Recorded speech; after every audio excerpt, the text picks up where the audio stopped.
매주 일요일 저녁 6시 평창동 시댁의 식탁은 거대한 연극 무대와 같았다.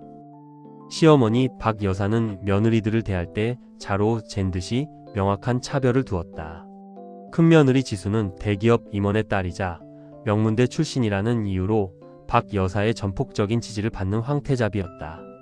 반면 둘째 며느리 희주는 평범한 공무원 집안에서 자라 중소기업에 다니야 결혼했다는 이유만으로 늘 찬밥 신세였다.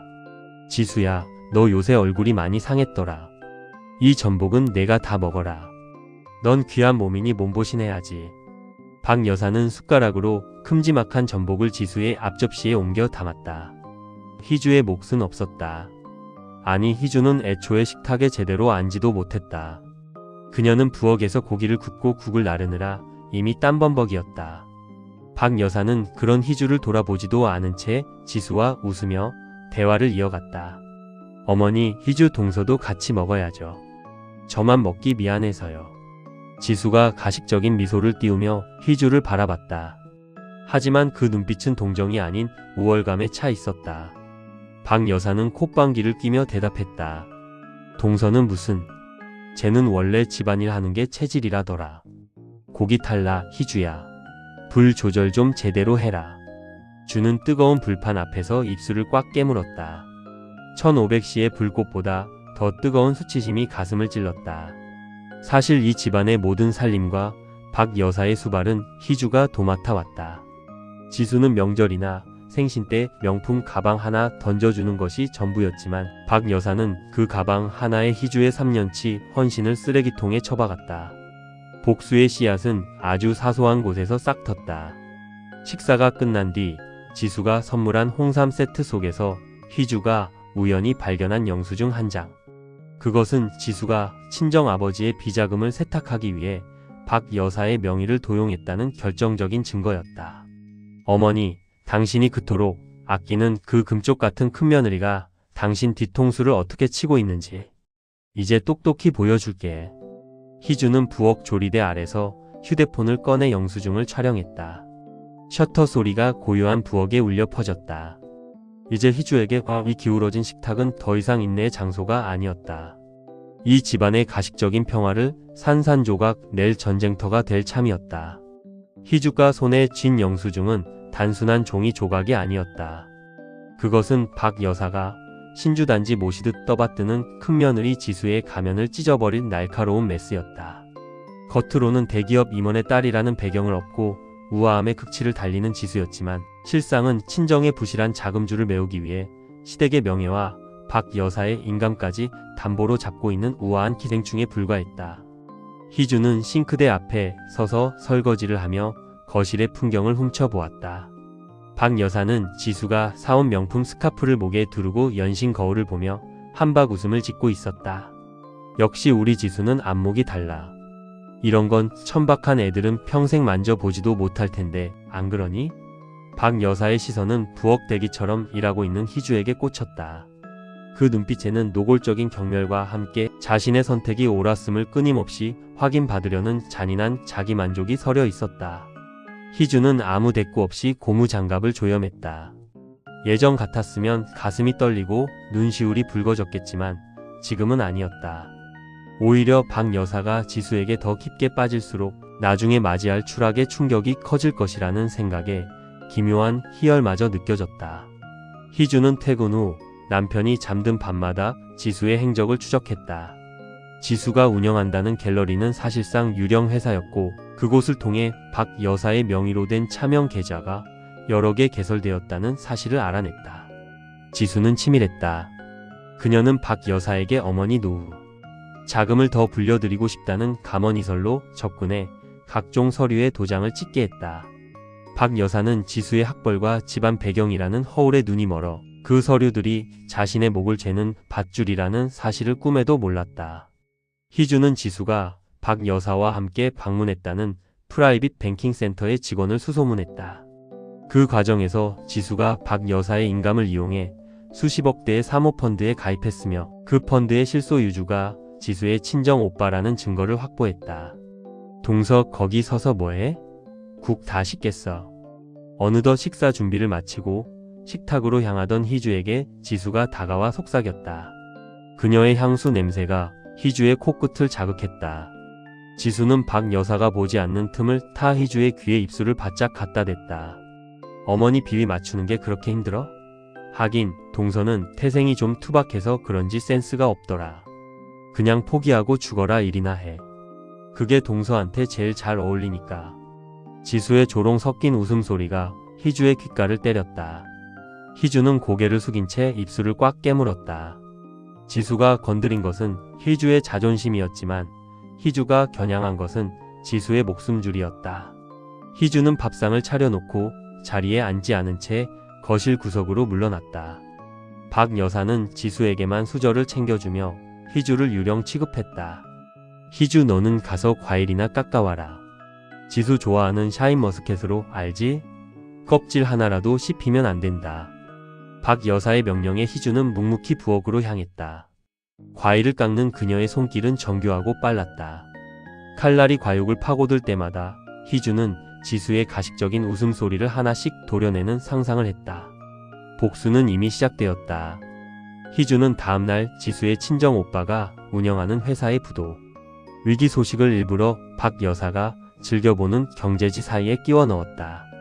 박 여사가 그 기사를 읽고 지수를 의심하기 시작할 때 희주는 준비해둔 진짜 영수증을 그녀의 눈앞에 들이밀 참이었다. 하지만 그 전에 지수가 먼저 제 꾀에 넘어갈 판을 깔아두어야 했다. 희주는 지수가 관리하는 박 여사의 계좌에서 수상한 자금 흐름이 포착되었다는 익명의 제보를 금융감독원에 접수했다. 지수가 자랑하는 그 우아한 배경이 사실은 썩은 동아줄이었다는 사실이 만천하에 드러날 날이 머지않았다. 저녁 식사가 끝나고 지수가 떠난 뒤 박 여사는 소파에 누워 희주에게 다리 안마를 시켰다. 에구, 우리 지수 같은 며느리 하나 더 있었으면 내가 벌써 회장 부인이 됐을 텐데. 넌 어째 다리를 주물러도 이렇게 힘이 없니? 밥 먹고 일만 하는 애가. 박 여사의 비아냥거림 속에서도 희주는 묵묵히 손에 힘을 주었다. 그녀의 눈은 거실 테이블 위에 놓인 박 여사의 핸드폰을 향해 있었다.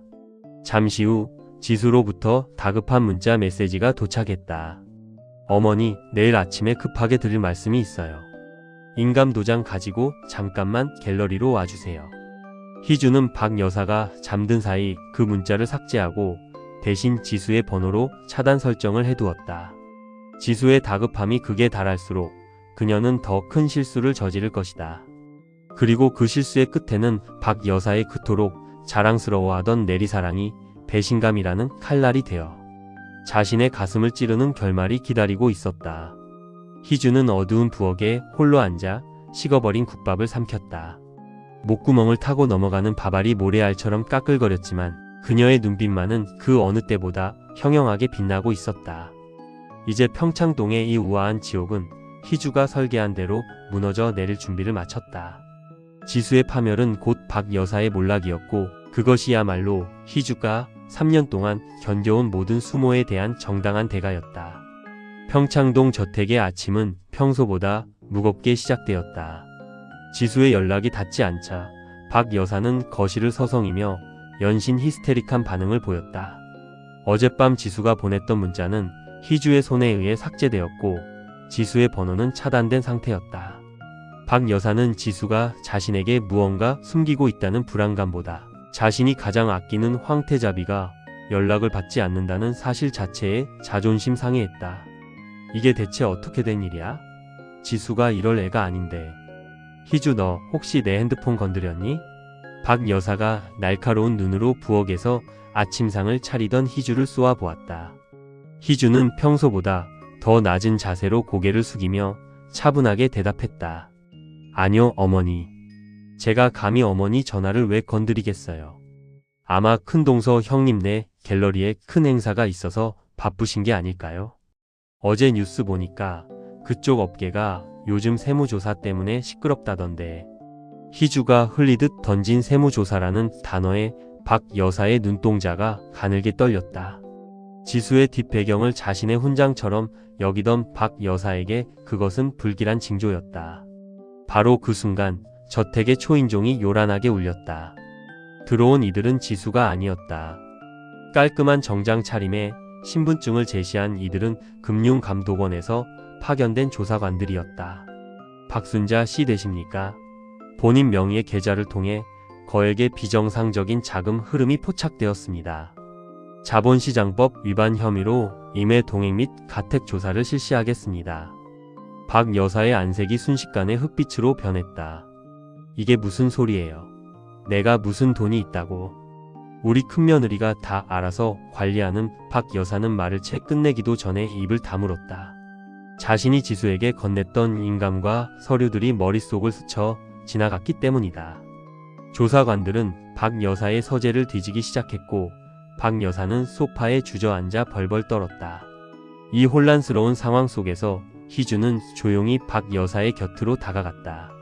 그녀는 울먹이는 목소리로 박 여사의 손을 꼭 잡았다. 어머니, 이게 대체 무슨 일이에요? 제가 형님께 연락해 볼게요. 형님이라면 분명 해결해 주실 거예요. 희주는 박 여사가 보는 앞에서 지수에게 전화를 거는 신용을 했다. 물론 연결될 리 없었다. 박 여사는 지수가 자신을 방패막이로 내세웠을지도 모른다는 의심이 싹트기 시작하자 유일하게 곁에 남은 희주의 손을 움켜쥐었다. 희주야, 지수 좀 찾아봐라. 걔가 이럴 리가 없어. 나한테 수익이 난다고 했단 말이야. 내 노후 자금, 그거 다 지수가 불려준다고 해서 준 거란 말이다. 박 여사의 목소리는 이제 권위가 아닌 비굴함에 젖어 있었다. 희주는 속으로 비웃음을 삼켰다. 박 여사가 귀한 몸이라 칭송하던 지수는 지금쯤 자신의 친정, 오빠를 해외로 도피시키기 위해 분주히 움직이고 있을 것이었다. 희주는 조사관들이 압수한 서류 뭉치 속에서 지수가 박 여사 몰래 작성한 채무이행, 각서 사본이 섞여 있다는 것을 알고 있었다. 그것은 박 여사가 지수의 친정 빚 수십억을 대신 갚겠다는 내용이었다. 조사관들이 떠나고 난 뒤 저택은 폭풍이 휩쓸고 간 듯 고요해졌다. 박 여사는 정신이 나간 사람처럼 거실 한복판에 멍하니 앉아 있었다. 그때 희주가 따뜻한 차 한 잔을 내밀며 무릎을 꿇고 앉았다. 어머니, 사실 제가 며칠 전 형님 갤러리 근처에 갔다가 우연히 형님이 어떤 남자와 심하게 다투는 걸 봤어요. 형님이 어머니 도장 있으니까 걱정 말라고 하는 소리를 들었는데 제가 괜히 오해한 줄 알고 말씀을 못 드렸어요. 죄송해요, 어머니. 희주의 눈에서 가짜 눈물 한 방울이 툭 떨어졌다. 박 여사의 눈빛이 일순간 증오로 번뜩였다.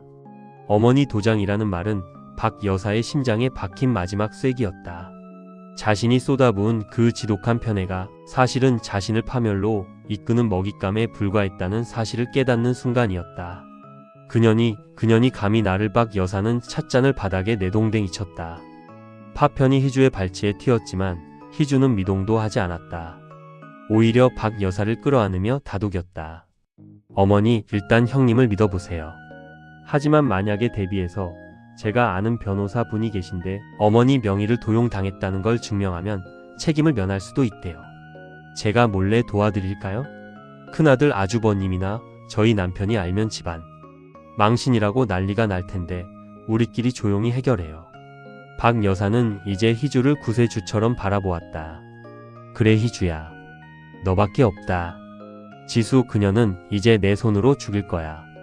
내가 좀 도와다오. 내가 그동안 너한테 모질게 했던 거 다 잊고 제발 나 좀 살려줘. 박 여사는 희주의 손을 잡고 애걸복걸했다. 희주는 고개를 숙이며 입꼬리를 미묘하게 올렸다. 박 여사가 내민 것은 도와달라는 요청이었지만 희주가 받아든 것은 박 여사의 목숨줄이었다. 박 여사는 이제 희주가 짜놓은 각본대로 움직이는 꼭두각시가 되었다. 희주는 박 여사를 방으로 안내해 눕힌 뒤 어두운 복도로 나와 자신의 휴대폰을 확인했다. 지수로부터 수십 통의 부재중 전화와 협박조의 문자가 와 있었다. 희주는 지수의 번호 차단을 해제하고 짧은 답장을 보냈다.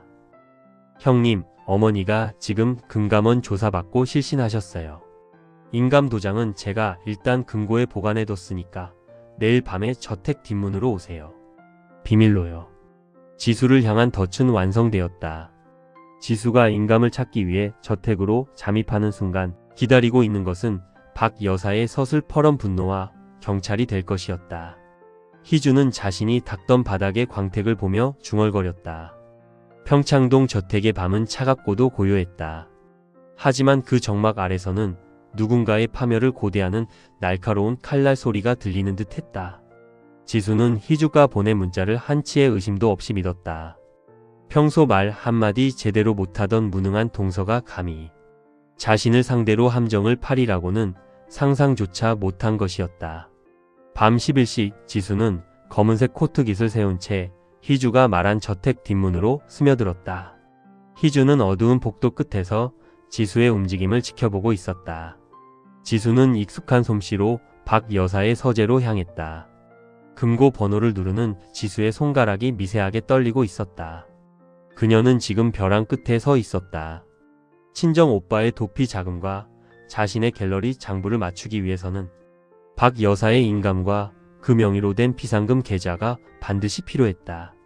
드디어 금고가 열리고 지수가 인감함을 움켜쥐는 순간 서재의 메인 조명이 환하게 켜졌다. 지수는 소스라치게 놀라며 인감함을 떨어뜨렸다. 서재 문턱에는 분노로 전신을 파들파들 떨고 있는 박 여사와 그 뒤를 그림자처럼 지키고 있는 희주가 서 있었다. 어머니 지수의 목소리가 힘없이 떨렸다. 박 여사는 지팡이를 휘두르며 지수에게 다가갔다. 그 지팡이는 평소 희주가 바닥을 조금이라도 덜 닦았을 때 지적하며 휘두르던 것이었지만 지금 그 끝이 향하는 곳은 박 여사가 가장 사랑하던 큰며느리의 가슴팍이었다. 이 천하에 빌어먹을 년, 내가 감히 내 뒤통수를 쳐? 내 인감을 들고 내 돈을 빼돌려서 내 친정 빚을 갚아? 내가 그러고도 내 며느리냐? 박 여사의 사자후가 서재 벽을 때렸다. 지수는 바닥에 엎드려 박 여사의 바짓가랑이를 붙잡았다. 어머니 오해세요. 제가 다 설명할 수 있어요. 이건 잠시 빌리려고 했던 것뿐이에요. 어머니를 위해 투자했던 돈이 잠깐 묶여서 입 닥쳐라. 희주가 다 말했다. 내가 갤러리에서 사람 시켜서 내 명의로 각서 쓰고 다녔다며. 금감원 사람들이 낮에 다녀갔어. 내 집이 날아가고 내 목에 수갑이 채워질 판인데 너는 이 야심한 밤에 도둑 고양이처럼 들어와서 도장이나 챙겨? 박 여사는 지수의 손을 거칠게 뿌리치고 침을 뱉었다. 지수는 경악하며 뒤에 서 있는 희주를 노려보았다. 희주는 평소에 겁먹은 표정은 온데간데 없이 아주 차갑고도 몸이 건조한 눈빛으로 지수를 내려다보고 있었다. 희주 너 내가 감히. 지수가 독서를 내뱉으며 희주에게 달려들려 했지만 희주는 한 발짝 뒤로 물러나며 박 여사를 부축했다. 형님 이제 그만하세요. 어머니 지금 혈압 때문에 쓰러지실 것 같아요. 어떻게 어머니를 도구로 쓰실 생각을 하셨어요. 전 형님만은 믿었는데 희주의 가식적인 탄식은 박 여사의 분노에 기름을 부었다. 박 여사는 희주가 미리 준비해둔 지수의 차명 계좌 리스트와 비자금 사용 내역서를 지수의 면전에 던졌다. 지수의 안색이 순식간에 시체처럼 하얗게 질렸다. 그 서류들은 희주가 지난 1년간 남몰래 지수의 쓰레기통을 뒤지고 지수네 갤러리 격리 직원에게 접근해 거액을 주고 매수한 결정적인 증거들이었다. 당장 나가라. 이 집에서 내 짐 다 빼. 그리고 내 돈, 단돈 1원이라도 모자라면 내 친정 식구들까지 싹 다 감옥에 쳐넣을 줄 알아. 박 여사의 선고가 떨어지자 지수는 망연자실한 채 서재 밖으로 쫓겨났다. 지수가 떠난 뒤 박 여사는 자리에 주저앉아 대성통곡했다. 평생을 공들여 키운 자부심이 한순간에 수치심으로 바뀐 고통이었다. 희주는 말없이 박 여사의 등을 쓸어내리며 그녀의 금고 안을 응시했다. 그곳에는 박 여사가 남편 몰래 숨겨두었던 수십억 대의 무기명 채권과 비상금 장부가 있었다. 어머니 기운 차리세요. 이제 제가 있잖아요. 형님이 망쳐놓은 것들 제가 하나씩 바로잡을게요. 어머니 명의로 된 계좌들도 제가 변호사 만나서 다 정리해 두었어요. 박 여사는 이제 희주의 손을 두 손으로 꼭 잡았다. 3년 동안 희주를 사람 취급도 하지 않았던 그 손이 이제는 생명줄이라도 되는 양 절박하게 매달렸다. 희주야 미안하다. 내가 눈이 멀어도 단단히 멀었었지. 너 같은 애를 두고 그 여우 같은 년한테 홀려서 이제 이 집안 돈줄은 내가 관리해라. 지수 그년이 손 뗀 계좌들 다 내 명의로 옮겨버려. 내 비상금 장부도 내가 맡아. 희주는 겸손한 척 고개를 저었지만 속으로는 승전보를 울리고 있었다. 시어머니의 편애를 이용해 큰며느리를 축출하고 그 반작용으로 생겨난 신뢰를 바탕으로 집안의 모든 재무권을 장악하는 것. 이것이 희주가 설계한 복수의 1단계였다. 다음 날부터 저택의 풍경은 완전히 바뀌었다. 박 여사는 이제 희주가 차려주는 식탁 없이는 식사도 하지 않았고 희주의 허락 없이는 단 10원도 지출하지 않았다. 희주는 이제 부엌대기가 아니었다. 그녀는 박 여사의 옷차림부터 집안의 모든 대소사를 결정하는 실질적인 권력자가 되었다. 희주는 지수가 쓰던 안방 건너편의 화려한 방으로 거처를 옮겼다. 그리고 지수가 박 여사에게 선물했던 그 고가의 스카프를 걸레 대용으로 쓰며 바닥을 닦았다. 그 모습을 지켜보던 박 여사는 아무런 제지도 하지 않았다. 오히려 그까짓 거 더러운 년이 쓰던 건데 잘 버렸다며 희주의 편을 들었다. 하지만 희주는 여기서 멈출 생각이 없었다. 박 여사의 신뢰는 언제든 변할 수 있는 신기루와 같았다. 희주는 이제 박 여사가 지수에게 느꼈던 그 배신감을 더 키워 시어머니 스스로 자신의 가문을 무너뜨리게 만들 다음 판을 준비하고 있었다. 희주는 서재 책상에 앉아 지수로부터 온 처절한 구걸 문자를 확인하며 차갑게 미소 지었다. 동서 제발 한 번만 도와줘. 어머니 마음 좀 돌려줘. 내가 잘못했어. 돈은 어떻게든 갚을게. 희주는 문자를 삭제하고 휴대폰을 내려놓았다. 형님 아직 시작도 안 했어요. 이제 형님이 가졌던 모든 것을 제가 하나씩 뺏어올 차례거든요. 어머니의 사랑, 돈, 그리고 형님의 그 우아한 인생까지 전부 다. 창밖으로 비치는 평창동의 야경은 화려했지만 저택 안의 공기는 점점 더 기괴한 복수극의 정점으로 치닫고 있었다. 희주의 눈은 이제 박 여사가 숨겨둔 또 다른 비밀, 시아버지의 유산 상속 서류를 향하고 있었다. 평창동 저택에서 쫓겨난 지수의 몰락은 처참했다.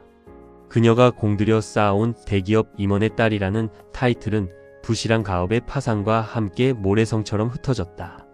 명품 가방 대신 낡은 쇼퍼백을 든 채 지수는 자존심을 버리고 희주가 지정한 변두리의 허름한 카페를 찾았다. 화려한 갤러리 관장이었던 그녀가 마주한 동서. 희주는 이제 박 여사의 보석함 열쇠를 쥔 채 우아한 실크 블라우스를 입고 앉아 있었다. 동서 아니 희주야. 나 정말 죽을 것 같아. 친정 오빠는 구속 위기고 어머니는 내 전화 한 통 안 받으셔. 내가 어머니 마음 좀 돌려주면 안 될까? 내가 하라는 대로 다 할게. 수의 손이 볼품없이 떨렸다. 희주는 차가운 아이스 아메리카노를 한 모금 마시며 지수를 건조하게 응시했다. 불과 몇 달 전 자신의 귀에 대고 태생이 투박하다고 속삭이던 여자의 비굴한 모습이었다. 희주는 천천히 입을 뗐다. 형님, 어머니 마음을 돌리는 건 불가능해요. 어머니가 가장 혐오하는 게 돈으로 자신을 속이는 거라는 거 누구보다 형님이 잘 알잖아요. 하지만 방법이 아예 없는 건 아니에요. 희주의 눈빛이 뱀처럼 유연하게 빛났다. 지수는 지푸라기라도 잡는 심정으로 몸을 앞으로 숙였다. 희주는 주위를 살피는 척하며 목소리를 낮췄다. 사실 어머니, 아버님 유산 상속 서류를 몰래 고치려고 하세요. 형님네 몫을 아예 빼버리고 저희 남편한테 다 몰아주려고 하시죠. 제가 그걸 막아줄 수 있어요. 대신 조건이 있어요. 희주가 제안한 조건은 파격적이었다. 지수가 박 여사의 차명 계좌 중 아직 금감원에 걸리지 않은 비자금, 세탁 통장의 비밀번호를 넘겨주는 것이었다. 지수는 잠시 망설였다. 그 통장은 박 여사가 평생을 모아온 현금의 핵심 줄기였고 지수가 최후의 보루로 남겨두려 했던 정보였다. 그걸 주면 정말 상속 지분을 지켜줄 거야? 형님, 저도 이제 이 집안에서 제 몫을 챙겨야죠. 어머니가 저를 믿긴 하지만 언제 또 마음이 변해서 저를 내칠지 몰라요. 저도 보험이 필요해요. 형님과 제가 손을 잡고 어머니의 그 거대한 성체를 조금씩 갉아먹는 거예요. 형님은 친정 빚을 갚고 저는 이 집안의 안주인이 되는 거죠. 지수는 희주의 눈에서 자신과 같은 종류의 탐욕을 보았다고 착각했다.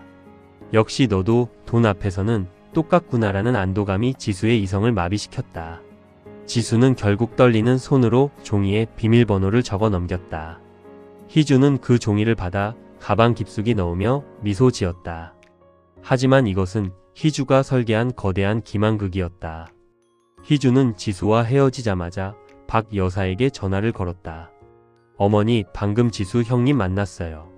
형님이 끝까지 어머니 비자금 통장을 노리고 저를 매수하려고 하더라고요. 비밀번호까지 건네주면서 자기한테 상속 지분만 넘겨주면 어머니를 요양원으로 보내버리자고. 저 너무 무서워요, 어머니. 희주의 떨리는 목소리에 박 여사는 경노했다. 이미 지수에게 한번 배신당했던 박 여사에게 희주의 보고는 확신이 되었다. 이제 박 여사에게 지수는 단순한 사기꾼을 넘어 자신의 생명을 위협하는 잠재적 살인마가 되었다. 그년이 끝까지 희주야, 당장 그 통장 돈 다 인출해라. 그리고 변호사 불러.